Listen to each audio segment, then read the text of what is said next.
Hey everybody, Outdoors with Dunk, and we are out here in Tokeland, Washington, trying to do some crabbing. There are several different ways, but this is way number one. We're going to go ahead and get our box loaded up. We are using crab or clam guts that we had left over from a previous dig. We're going to stuff them into the bait box.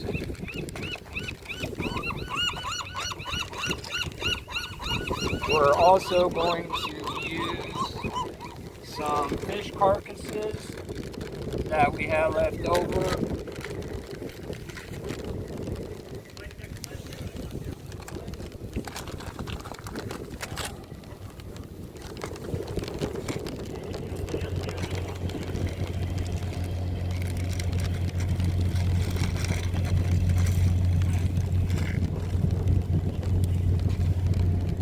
Now that that's stuffed, we'll go ahead and close it.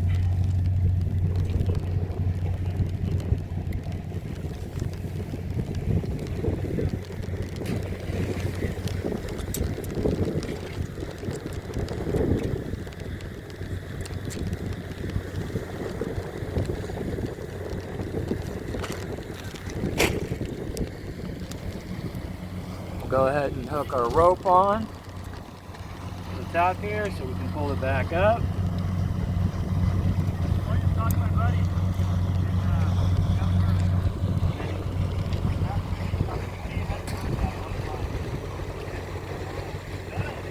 So we'll just go ahead and give her a toss out there and see what we can get.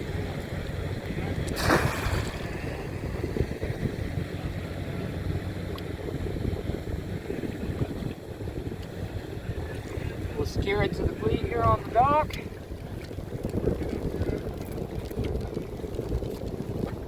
And we'll come check on it in about 30 minutes. Alright, we're back. It's time to check the big pot. It's been soaking for about 30 minutes. Let's go ahead and tug it up and hopefully we have some crabs.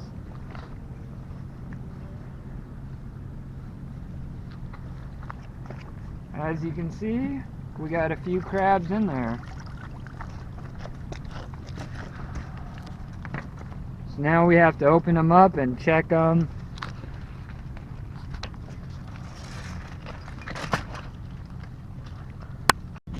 Alright, now that we got our pot up, the next thing we have to do is sex the crab. And the easiest way to do that is to look on the bottom. And if they have an extended area here, that means they are a male crab. This guy is missing his pinchers, and I think he's going to be a little bit short. In Washington State, we need 5 1/4 or 6. So he's actually a keeper. He doesn't have his crab claws, but we'll put him in the bucket, and he is going home with us. Next up, it is a male crab, but he is too short, so we'll give him a toss back.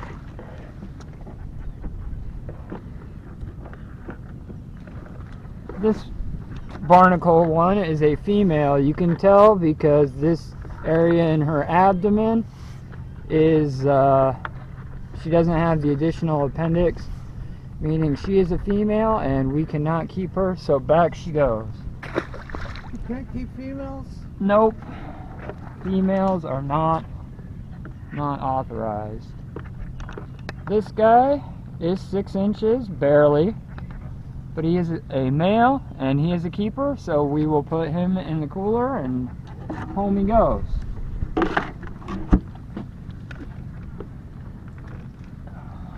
Always check your local fish and wildlife regulations on where you are. This guy is well under 5 inches, so back he goes. The limit for where we're fishing is 6 per person, so always check. We're going to get this crab trap baited back up, and into the water it goes. Hey, welcome welcome back. We're going to show you the second method we use to catch crabs. This will work anywhere from the dock to the bank to the shore. This is the way to go. We have a folding style trap. What we'll do is we'll put our bait on the hook. They tend to, the crabs can take your bait and run. So you really got to make sure your bait is hooked on there correctly. Typically I'll try to go through the gill into the mouth, or the mouth into the gill.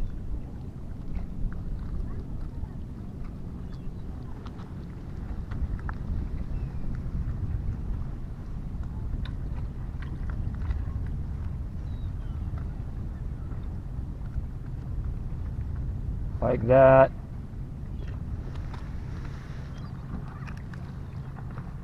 So I hooked him through the mouth into the gill, and then I got to put the little lock back on. I didn't do that last time. So we'll go ahead and give her a toss back out there and try it again.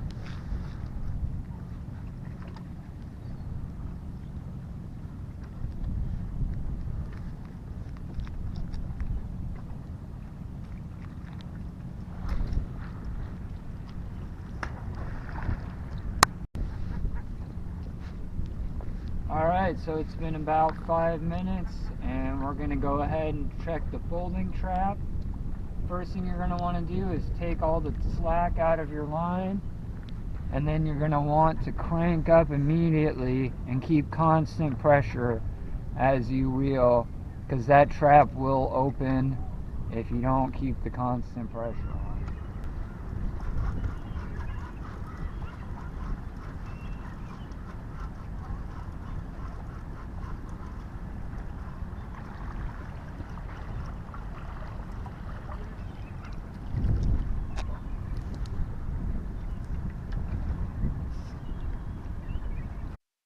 As you can clearly see, there was a crab in this trap.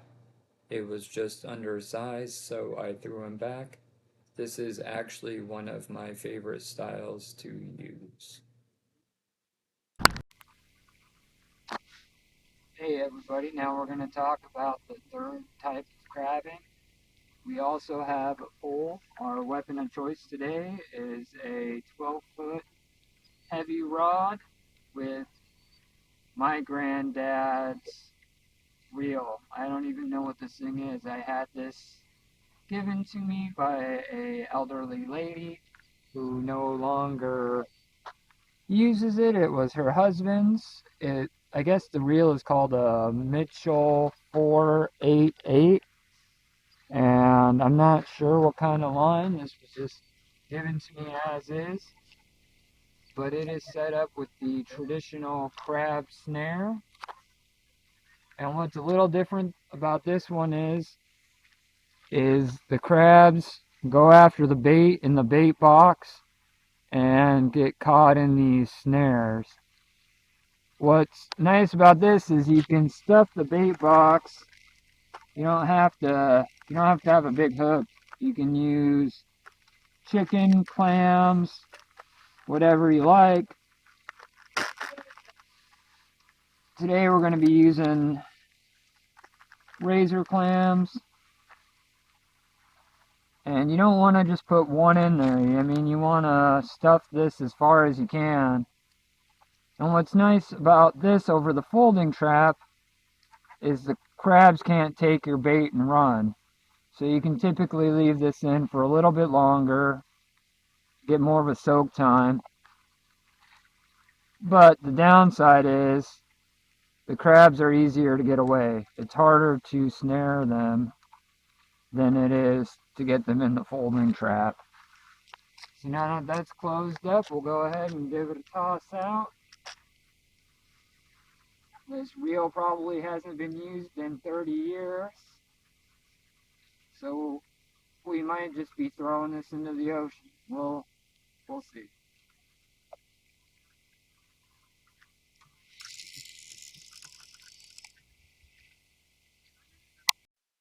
I've never achieved much success with these. I do like the way they hold the bait compared to the folding trap, and they are a lot easier to cast out.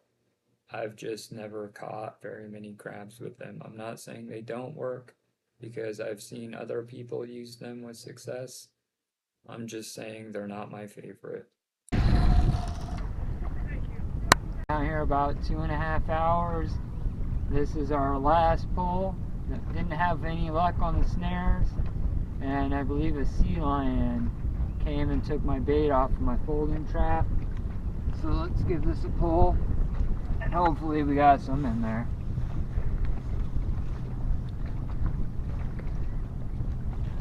Alright, there's a couple in there, which were snagged on the bottom of the dock. But maybe, I can tell there's a male. It looks like we're going to have to measure him for sure, but it looks like we got at least one more big keeper here.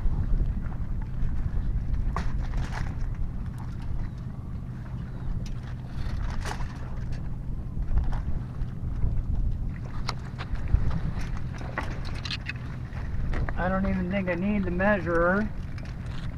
This guy is an absolute monster. We'll measure him just to be good law abiding. Yeah, he's over 6, he's almost 7 inches. He is a Dungeness crab, and that, my friends, is a win. Look at his mini claw. As you can see, this guy is a survivor. He has one short claw just starting to grow back.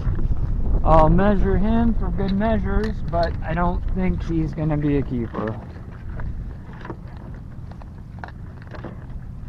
As you can see, he is just short of 6 inches, so he lives to fight another day.